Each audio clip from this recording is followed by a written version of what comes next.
വയനാട്ടിലേക്കൊരു തുരങ്കപാത, കിലോമീറ്ററുകൾ നീളുന്ന മലയോര പാതകൾ, കാസർഗോഡ് മുതൽ തിരുവനന്തപുരം വരെ 6 വരിപ്പാത, എല്ലാ നഗരങ്ങളിലും ബൈപ്പാസുകൾ, സ്മാർട്ട് റോഡുകൾ, ജലപാതകൾ, മെട്രോയും വാട്ടർ മെട്രോയും, തെക്കേ അറ്റത്ത് തലയുയർത്തി നിൽക്കുന്ന ഒരു തുറമുഖം.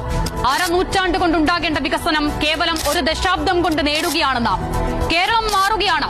ലോക ഭൂപടത്തിൽ വ്യത്യസ്തമായ ഒരു കേരള മാതൃക വരച്ചു ചേർത്ത് അസാധ്യമെന്ന് വിധിയെഴുതിയതെല്ലാം, അനുവദിക്കില്ലെന്ന് വെല്ലുവിളിച്ചതെല്ലാം ഓരോന്നോരോന്നായി തലയെടുപ്പോടെ ഉയർന്നു പൊങ്ങുകയാണ്. എത്ര ദുരിതപർവങ്ങളാണ് ഈ 10 വർഷക്കാലം കൊണ്ട് നാം നീന്തിക്കയറിയത്.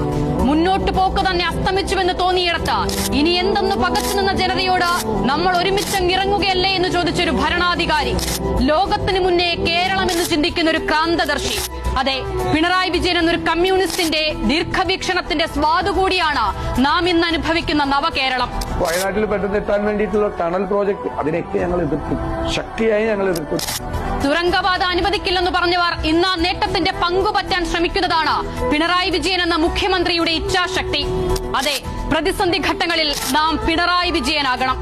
ലോകോത്തര നിലവാരത്തിലുള്ള റോഡുകളോ ആശുപത്രികളോ വിദ്യാലയങ്ങളോ തുറമുഖങ്ങളോ തുരങ്കപാതയോ ഒന്നും അവസാനത്തേതല്ല. ഇതൊരു തുടർച്ചയാണ്. പൊരുതി നേടിയ മുന്നേറ്റങ്ങളുടെ തുടർച്ച, മികച്ച അടിസ്ഥാന സൗകര്യമെന്ന അവകാശത്തിന്റെ തുടർച്ച, മികച്ച ജീവിത നിലവാരത്തിന്റെ തുടർച്ച, ആധിയുള്ള മനുഷ്യന്റെ മുൻപിൽ തലകുമ്പിട്ടവനെ കേൾക്കുന്ന ജനകീയതയുടെ തുടർച്ച. ഇനിയും മുന്നേറാനുണ്ട് ഒരുപാട് കാതങ്ങൾ. ഓരോന്നായി നേടുകയാണ് നാം. ഈ നാടിനെ നയിക്കുന്ന തളരാത്ത കരുത്തിന്റെ കൈപിടിച്ച്.